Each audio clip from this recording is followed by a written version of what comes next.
இந்த வீடியோ வந்து எப்படி ஆரம்பிச்சு எங்கேருந்து முடிக்குதுன்னு எனக்கு தெரியல.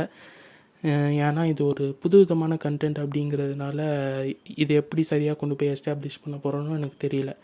நீ என்ன புதுசாக பண்ணுற போகிற அப்படின்னு சொல்லிட்டு இன்னத்துக்கு நீங்கள் எல்லோரும் மைண்டில் யோசிச்சிருப்பீங்க, எனக்கு தெரியுது.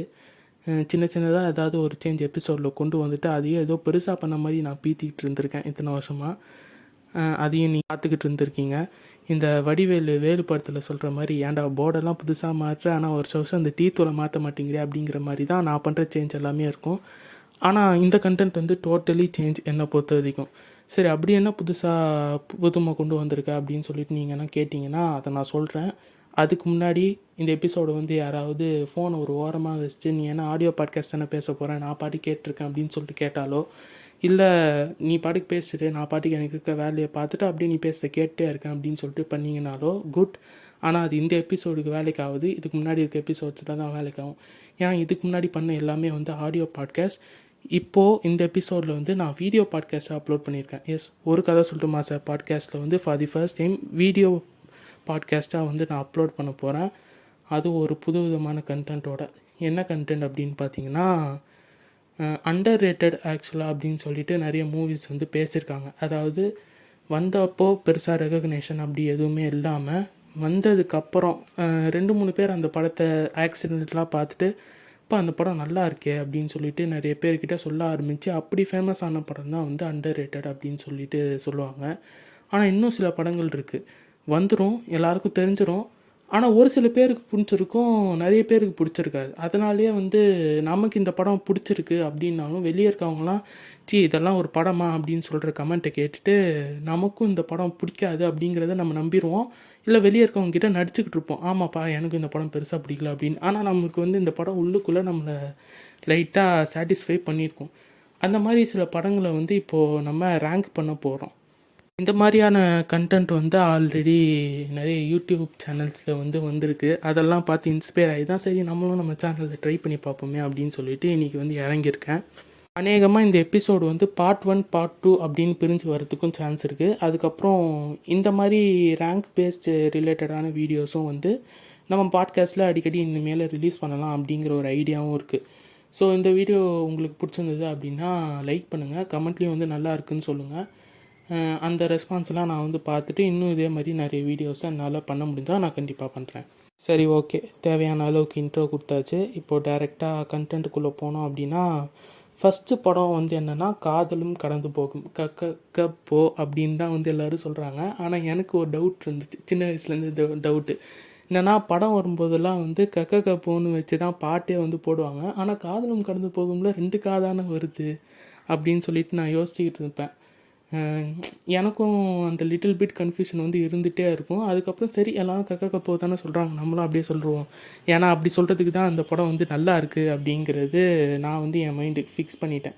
ஒருவேளை என்ன மாதிரியே உங்களுக்கும் இந்த படத்தை பார்த்து இந்த ஒரு டவுட் இருந்திருக்கு அப்படின்னா நீங்கள் வந்து கமெண்ட்டில் மென்ஷன் பண்ணுங்கள். அதாவது நான் வந்து இந்த கண்டென்ட் வந்து ஆக்சுவலாக சொந்தமாக நானே கொண்டு வரல. இந்த விஷயத்த சொல்ல மறந்துட்டேன் பாருங்கள். ஆக்சுவலாக ஒரு 3-4 எபிசோடுக்கு முன்னாடி, சரியாக எந்த எபிசோடுன்னு எனக்கு தெரியல, அப்போ வந்து அந்த எபிசோடோட எண்டில் வந்து என்ன சொல்கிறப்போனா, இந்த மாதிரி ஒரு கண்டென்ட் வந்து நம்ம வியூவர்ஸ் கிட்டேருந்தே எடுத்து பண்ணலாம் அப்படின்னு சொல்லிட்டு ஒரு ஐடியா இருக்குது. அதனால் நான் ஸ்டார்டிங்கில் சொன்னேன் இல்லையா, உங்களுக்கு பிடிச்சிருக்கும், நிறைய பேருக்கு பிடிக்காத சில படங்கள் வந்து உங்களுடைய ஃபேவரட் லிஸ்ட்டில் இருக்கும்னு சொல்லிட்டு, அந்த மாதிரி லிஸ்ட்டில் இருக்க படங்கள் ஏதாவது வந்து நீங்கள் மென்ஷன் பண்ணலாம் அப்படின்னு சொல்லிட்டு நான் சொன்னேன். அதுக்கப்புறமா என்னுடைய இன்ஸ்டாலையும் வந்து அந்த கொஸ்டினை வந்து நான் ரைஸ் பண்ணியிருந்தேன். அப்போது சில மூவிஸோடைய நேம்ஸ் வந்து எனக்கு வந்தது. அது எல்லாமே எடுத்துட்டு தான் இங்கே வந்திருக்கேன். உண்மையாக சொல்லப்போனால் வந்த ரெஸ்பான்ஸ் வந்து கொஞ்சம் கம்மியாக இருக்குது. அதனால் நான் எனக்கு அந்த மாதிரி ஃபேவரட்டாக இருக்க 2-3 படங்களையும் வந்து இந்த லிஸ்ட்டுக்குள்ளே கொண்டு வந்திருக்கேன். எந்த படம் வந்து யார் ரெக்கமெண்ட் பண்ணுது அப்படிங்கிறத வந்து நான் சொல்ல விரும்பலை. ஏன்னா நான் கொஞ்ச நேரத்துக்கு முன்னாடி தானே சொன்னேன், அதாவது நிறைய பேருக்கு பிடிக்கல அப்படிங்கிறதுக்காக நம்மளும் இந்த படத்தை வந்து பிடிக்கல அப்படின்னு சொல்லிட்டு வெளியே நிறைய பேர்கிட்ட நடிச்சுக்கிட்டு இருந்திருப்போம் அப்படின்னு. ஆனால் நான் சொல்கிறத வந்து நம்பி எனக்கு வந்து இந்த மாதிரி எனக்கு இந்த படங்கள்லாம் ஃபேவரெட் அப்படின்னு சொல்லிட்டு சில படங்கள் வந்து மென்ஷன் பண்ணிருக்காங்க. அந்த படத்தை வந்து அவருடைய பேரையும் சொல்லி அதில் ரேங்கிங்கும் வந்து நான் சரியாக போடல அப்படின்னா அவங்க வந்து அஃபண்ட் ஆயிடுவாங்களோ அப்படிங்கிற ஒரு சின்ன பையன்தான். அதுக்கப்புறம் யாரும் வந்து இந்த வீடியோவை பார்த்து அஃபண்ட் ஆக வேணாம். ஃபஸ்ட்டு இதில் இருக்க இந்த படங்கள்லாம் போடுறப்போ நான் கொஞ்சம் கம்மியான ரேங்க் கொடுப்பேன், ஆனால் உங்களுக்கு அது ரொம்ப ஃபேவரட்டாக இருக்கும். உடனே வந்து டே என்னடா இந்த படத்துக்கு போய் இந்த ரேங்க் கொடுத்து வச்சுருக்க அப்படின்னு சொல்லிட்டு கேட்காதீங்க. இது என்னுடைய பர்சனல் ஃபேவரட்டில் வந்து போடுறது. பார்க்க விருப்பம் இருக்க வரைக்கும் பாருங்கள், இல்லைனா ஒரு வேளை மனசு புண்பட்டுச்சு அப்படின்னா மன்னிச்சு. நான் டேரெக்டாக சரண்டர் ஆகிடுவேன் ஒரு சில விஷயத்துக்கெலாம், அதுக்கெலாம் கூச்சமே பட மாட்டேன். சரி, இந்த படத்தை வந்து எந்த ரேங்கிங்கில் போட போகிறேன் அப்படின்னா கன்ஃபார்மாக வந்து குட்டில் தான் போடுவேன். ஆக்சுவலாக இதில் வந்து 4 டைப்ஸ் ஆஃப் கேட்டகரி இருக்குது ரேங்கிங்லேயே. குட், பேட், ஓகே, அதுக்கப்புறம் கடைசியாக தான் வந்தது அக்லி. என்னடா குட் பேட் அக்லிக்கு ரிவ்யூ போட முடியல அப்படிங்கிறதுனால குட் பேட் அக்லியை வச்சே ரிவ்யூ போடுறியா அப்படின்னு சொல்லிட்டு கேட்டிங்கன்னா என்ன பண்ணுறது, என் நிலமை அந்த மாதிரி ஆயிடுச்சு. ஆல்மோஸ்ட் உங்களுக்கே தெரிஞ்சிருக்கும் எது இந்த கேட்டகரியில் வந்து எந்தெந்த மாதிரியான படங்கள் வரப்போகுது அப்படின்னு சொல்லிட்டு. அதில் வந்து இன்னும் கொஞ்சம் டீட்டெயிலாக போய் நான் எக்ஸ்பிளைன் பண்ணணும் அப்படின்னு சொல்லிட்டு விரும்பல. அதில் காதலும் கடந்து போகும் படம் வந்து ரொம்பவே நல்ல படம், எல்லாருமே வந்து பார்க்கக்கூடிய ஒரு படம். ஆக்சுவலாக இந்த மாதிரி நிறைய ஃபீல் குட் படம்லாம் வந்து விஜேஎஸ் அண்ணன் நிறைய பண்ணியிருக்காரு. அஃப்கோர்ஸ் 96 தர்மதுரையெல்லாம் கூட அந்த மாதிரி லிஸ்ட்டில் ஒரு படம் தான். இந்த மாதிரி படம் வந்து இப்போது ரீசெண்டாக அவர்கிட்ட வந்து நான் மிஸ் பண்ணுறேன். தொடர்ந்து ஹீரோவாக இப்போ தான் கொஞ்சம் கொஞ்சமாக படம் பண்ண ஆரம்பிச்சிருக்காரு, வில்லன் கேரக்டர் ஆர்டிஸ்ட் எல்லாம் தாண்டி அப்படிங்கிறதுனால இதுக்கப்புறம் அவர்கிட்டேருந்து அந்த மாதிரி ஒரு படம் வரும் அப்படின்னு சொல்லிட்டு நம்ம எல்லோரும் கண்டிப்பாக எக்ஸ்பெக்ட் பண்ணலாம், பார்க்கலாம். ரெண்டாவது வந்து அழகு ராஜா படம். இந்த படம் வந்து எப்படி சொல்லணுன்னா, ஆக்சுவலாக நான் கார்த்தி சாரோடைய ஒரு பயங்கரமான கன்னி.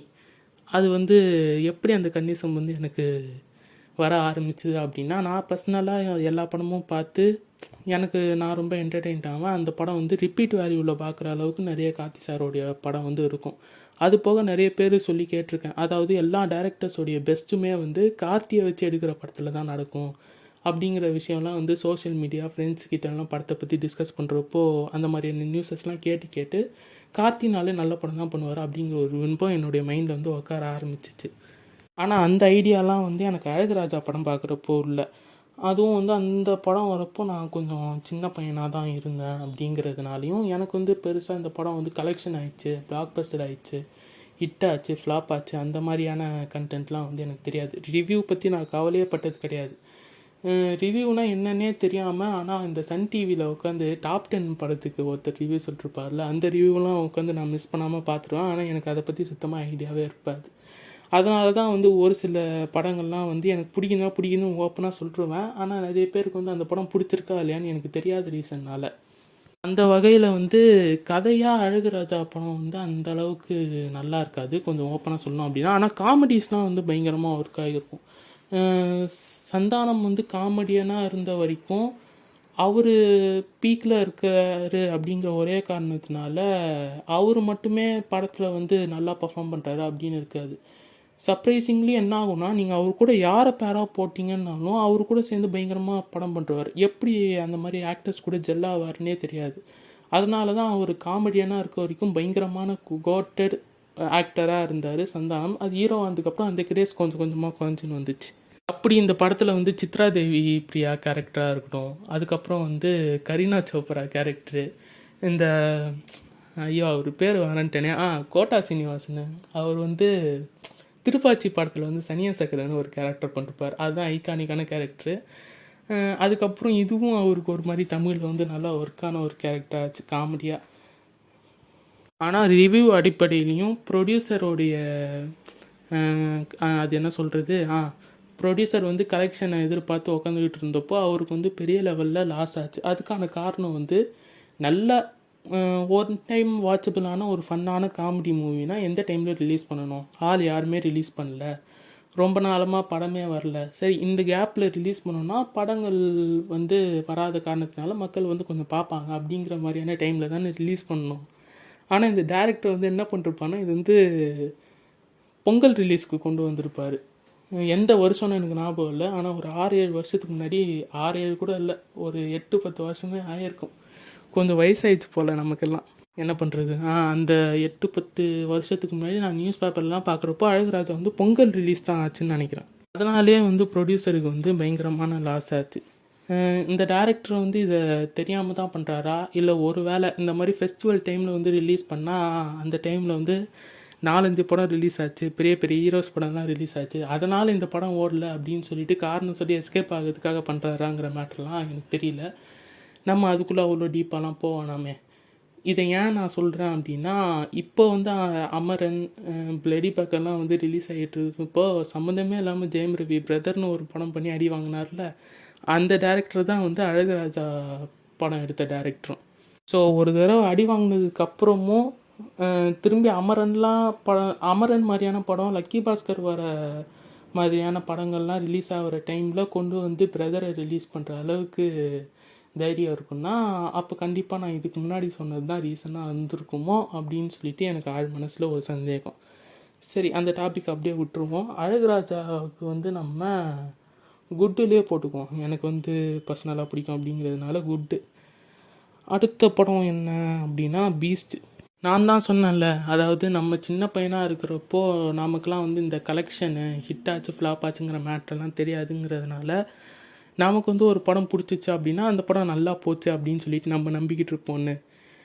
அந்த மாதிரியான நிறைய விஜய் படங்களை வந்து நான் பார்த்துருக்கேன். ஆக்சுவலாக வேட்டைக்காரன் பார்த்துருக்கேன், சுறா பார்த்துருக்கேன், குருவி பார்த்துருக்கேன். இதெல்லாமே வந்து நல்லா தான் போச்சு அப்படின்னு சொல்லிட்டு நான் ரொம்ப நாளாக சின்ன வயசில் நம்பிக்கிட்டு இருந்து வளர்ந்ததுக்கு அப்புறமா தான் வந்து அந்த படங்கள்லாம் ஃப்ளாப்பு அப்படின்னு எனக்கு தெரிய ஆரம்பிச்சிது. ஆனால் பீஸ்ட் வந்து வந்தப்போவே ரிவ்யூ அடிப்படையில் நல்லா அடி வாங்கின விஷயம் வந்து எனக்கு நல்லா ஞாபகம் இருக்குது. ஏன்னா அப்போ எனக்கு ஓரளவுக்கு விவரம்லாம் தெரிய ஆரம்பித்த வயசு தான்.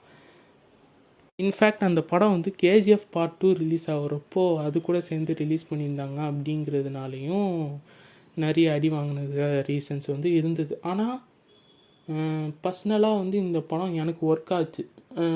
நிறைய பேருக்கு வந்து ஒரு சில பர்டிகுலர் சீன்ஸு, காமெடிஸு, அதுக்கப்புறமா சாங்ஸ் மட்டும் நல்லா ஒர்க் ஆச்சு அப்படின்னு சொல்லிட்டு சொல்லுவாங்க. ஆனால் எனக்கு ஓவராலாக படம் வந்து இன்டர்வல் பிளாக்குக்கு முன்னாடி இருந்த சீன் வரைக்குமே பீஸ்ட்டு நல்லா ஒர்க் ஆச்சு. இன்ஃபேக்ட்டு சொல்லணும் அப்படின்னா வீரராகவனுடைய என்ட்ரி சீன்லேருந்து அதுக்கப்புறம் ஸ்டார்டிங்கில் ஒரு ஃபைட் சீன் இருக்குது தெரியுமா, அதெல்லாம் பார்க்கறதுக்கு லாஜிக் இல்லாத கொஞ்சம் க்ளீஷேவான ஃபைட்டாக இருந்தால் கூட அந்த வீரராகவன் கேரக்டருக்குன்னு ஒரு ஸ்வாக் இருக்கும்ல, அந்த ஸ்வாக் வந்து அந்த படத்தில் செம்மையாக ஒர்க் ஆகிருந்துச்சு. ஆனால் அதுக்கப்புறம் இந்த காரை கொண்டு போயிட்டு ஒரு ஃப்ளோர்லேருந்து இன்னொரு ஃப்ளோருக்கு இறக்குறது, அதுக்கப்புறம் இந்த 2 சைடு கதவை வச்சு மறைச்சிட்டு ஒரே ஆளாக துப்பாக்கி வச்சு சுட்டுற மாதிரியான சீன்ஸ்லாம் வந்து எனக்கு செட் ஆகலை. அதுக்கப்புறம் எந்த சீன் வந்து ஓரளவுக்கு உண்மையாலே கூஸ் பம்ப்ஸ் சிறப்பான வேலை அப்படின்னு சொல்லிட்டு சொல்லணும்னு பார்த்தீங்கன்னா, இந்த ஆக்ஸ் எடுத்துகிட்டு வந்து ஒருத்தர் தலையை விட்டு வரல, அப்போ வர பேக்ரவுண்ட் ஸ்கோரு, விஜயோட மேனரிசம்லாம் வந்து நல்லா ஒர்க் ஆகிருக்கும். அதுதான் இன்டர்வலுக்கு முன்னாடி வந்த சீன் அப்படின்னு நினைக்கிறேன். அதனால தான் அது வரைக்கும் எனக்கு படம் ஒர்க் ஆச்சு. அதுக்கப்புறம் ஃபார் த மெனி ரீசன்ஸ் வந்து அந்த படம் சரியாக போகலையோ அப்படிங்கிறது வந்து எனக்கு தோணுச்சு. அதனால் பீஸ்ட் படத்தை வந்து நம்ம ஓகே அப்படிங்கிற இடத்துலையே வந்து வச்சுப்போம். சரி, அடுத்து நம்ம பார்க்க போகிற படம் வந்து பிரின்ஸ். ஆக்சுவலாக இந்த படம் வந்து ரிவ்யூ பேஸ்ட்லேயும் ஆடியன்ஸு 2 பேருமே வந்து இந்த படம் சரியாக இல்லை அப்படின்னு சொல்லி வந்த புதுசுலேயே வந்து இந்த படம் அவ்வளோவா நல்லா இல்லை அப்படிங்கிற ரிவ்யூஸை வந்து ஸ்ப்ரெட் பண்ண ஆரம்பிச்சிது. எனக்கு ஒரு மாதிரி ஓகேவாக இருந்துச்சு. ஏன்னா வந்து எனக்கு எஸ்கேவோடைய ஃபிலிம் ஹிஸ்ட்ரியை வந்து எடுத்து பார்த்தீங்க அப்படின்னா அதில் ரொம்ப பிடிக்காத சில படங்கள் வந்து இருக்குது. இந்த மிஸ்டர் லோக்கல், மான் கராத்தே, அந்த மாதிரியான படங்கள். அதில் வந்து இந்த பிரின்ஸும் வந்து சேர்ந்துக்கும் ஆல்மோஸ்ட்டு. ஏன் அப்படின்னு சொல்கிறேன் பார்த்தீங்கன்னா, முன்னாடி சொன்னல 2 படம் மிஸ்டர் லோக்கல், மான் கராத்தே வந்து நல்லா ஓடிச்சு. எனக்கு அப்போ பார்க்குறப்பே பிடிக்கல, இந்த படம் ஏன்டா ஓடிச்சு அப்படின்னு சொல்லிட்டு நான் யோசிச்சுக்கிட்டு இருந்தேன். மிஸ்டர் லோக்கல் வந்து பிரின்ஸ் மாதிரியே தான் ரிவ்யூவில் வந்து செம்மையாக அடி வாங்கிச்சு.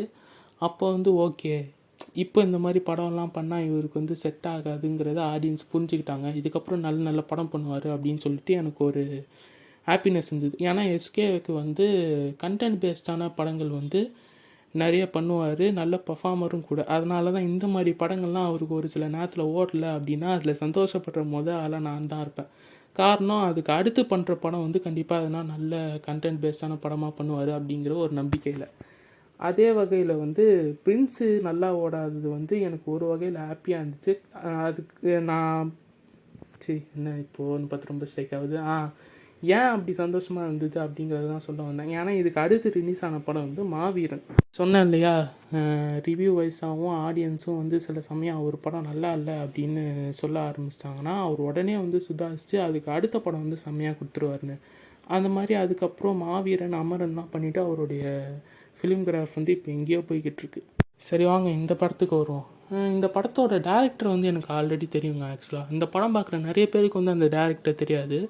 ஆனால் எனக்கு வந்து இந்த படம் ரிலீஸ் ஆகிறதுக்கு முன்னாடியே தெரியும். ஜாதி ரத்னாலு அப்படின்னு சொல்லிட்டு ஒரு படம் செம்ம ஃபன்னாக இருக்கும் தெலுங்கில். அதில் வந்து போலி சிட்டின்னு நினைக்கிறேன் ஹீரோ பேர். அவர் அதுக்கப்புறம் அவர் கூட நடித்த 2 பேர். அதில் ஒரு ஆள் வந்து இப்போ கோர்ட்டு அப்படின்னு சொல்லிட்டு நானியோடைய ப்ரொடக்ஷன் வந்து ஒரு படம் பண்ணிட்டுருப்பாரு. நல்லாயிருக்கும் அந்த படம். அந்த கோர்ட்டு படம் நல்லாயிருக்கும். அது ஓகே விட்டுருங்க. நான் கண்டென்ட் தாண்டி எங்கேயோ போய்கிட்டு இருக்கேன். ஜாதி ரத்னாலு படம் வாங்க. அந்த படம் வந்து டயலாக்காகவும் ஸ்க்ரீன் பிளேயாகவும் படம் வந்து நல்லா காமெடியாக போகும். அவர் வந்து தமிழ் எஸ்கே வச்சு ஒரு படம் பண்ணுறாரு. அதுவும் பிரின்ஸ் மாதிரி கான்செப்ட் வந்து ட்ரெய்லர்னால் பார்க்கறதுக்கு நல்லா இருந்துச்சு. ஆக்சுவலாக படம் நல்லா இருக்கும் போலே அப்படின்னு சொல்லிட்டு நம்பி போய் பார்த்து ஏமாற்றம் அடைஞ்ச ஒரு படம் தான் வந்து பிரின்ஸு. ஆக்சுவலாக படத்தில் டயலாக்லாம் நல்லாயிருக்கும். இவர் தான் எங்கள் அப்பா, வயசில் என்னை விட மூத்தவர், இந்த மாதிரி விஷயம் நிறையா நடந்திருக்கு, ஆனால் இதுதான் ஃபஸ்ட் டைமு. அதுக்கப்புறம் பிரேம்ஜி வந்து சத்யராஜ் சாரை பார்த்துட்டு, டே நம்ம உலகநாதன் ஐயாவோட பேர் என்னடான்னு கேட்டால் அவன் பட்டுன்னு உலகநாதன் தான் அப்படின்னு சொல்லுவார்ல. அந்த சீன்லாம் நல்லாயிருக்கும். டயலாக்காக நல்லா இருந்துச்சு அப்படின்னு பார்த்தா கூட ஒரு சில டயலாக் தான் இந்த மாதிரி சூப்பராக செட் ஆச்சு. ஆனால் மீதி எல்லாமே ரொம்ப கிளீஷேவான டயலாக்காக இருக்கோ அப்படிங்கிற மாதிரி தோண ஆரம்பிச்சிச்சு. அதுக்கப்புறம் எனக்கு படம் பார்த்து முடித்த உடனே ஃபஸ்ட்டு என்ன தோணுச்சுன்னா, அந்த படத்தில் வந்து ஹீரோவை எஸ்கேவாக போடுறதுக்கு பதிலாக அவர் கூட நடித்த ஃப்ரெண்டு பாரத்தை வச்சு ஹீரோவாக பண்ணியிருந்தாருன்னா ஒருவேளை இந்த படம் வந்து தப்பிச்சிருக்கிறதுக்கான வாய்ப்பு இருக்குது. அவருக்கும் ஒரு நல்ல டெபியூ படமாக இருந்திருக்குமோ அப்படின்னு சொல்லிட்டு எனக்கு தோண ஆரம்பிச்சுது. சரி இந்த படம் வந்து பர்சனலாக என்ன அவ்வளோ வந்து சாட்டிஸ்ஃபை பண்ணல அப்படின்னாலும் ரொம்ப மோசமான படம் அப்படின்னு சொல்ல முடியாது. எனக்கு ரிப்பீட் வாட்ச்சு இல்லாத ஒரு படம். நிறைய பேர் வந்து படம் பார்த்துட்டு ஓகே டீசெண்டாக தான் இருக்குது அப்படின்னு சொல்லிட்டுருக்காங்க. ஆனால் இது ரிப்பீட்டடாக நிறைய தடவை பார்த்துருக்கேன்னு சொல்கிறது தான் என்னால் நம்ப முடியல. அதனால் நான் அந்த படத்தை வந்து என்ன பண்ணுறேன்னா பேடில் கொண்டு போய் வைக்கிறேன். அதாவது நம்மளுடைய லிஸ்ட்டில் இருக்க படங்களில் வந்து நல்லாவும் இருக்குது, ரிப்பீட் வாட்சாகவும் இருக்கிற படங்களை தான் வந்து நம்ம குட்டுலேயும் ஓகேலேயும் வைக்க முடியும். நல்லா இருக்குது பட் ரிப்பீட் வாட்சில் பார்க்க முடியாத ஒரு மூவிஸ்னால் வந்து அஃப்கோர்ஸ் அது வந்து பேடு இல்லை அக்லி, இது ரெண்டுத்தில் எது ஒன்றில் தான் வரும். இது அக்லின்னு சொல்கிற அளவுக்கு அந்தளவுக்கு மோசமான படமாக இல்லை. சின்ஸ் அந்த 2-3 டைலாக் வந்து எனக்கு காமெடியில் ஒர்க் ஆச்சு அப்படிங்கிறதுனால இதை வந்து பேடில் போட்டுக்கலாம் அப்படின்னு நினைக்கிறேன். சரி வீடியோ வந்து ஓரளவுக்கு லென்த்தாக வந்துச்சு அப்படின்னு நினைக்கிறேன். இன்னும் நிறைய படங்களை வந்து லிஸ்ட்டில் பார்க்க வேண்டியது இருக்குது. ஸோ இந்த வீடியோ வந்து இதோடு முடிச்சுட்டு அடுத்து இதே கண்டென்ட்டில் பார்ட் 2ல் வந்து உங்களை வந்து மீட் பண்ணுறேன். அது வரைக்கும் பாய்.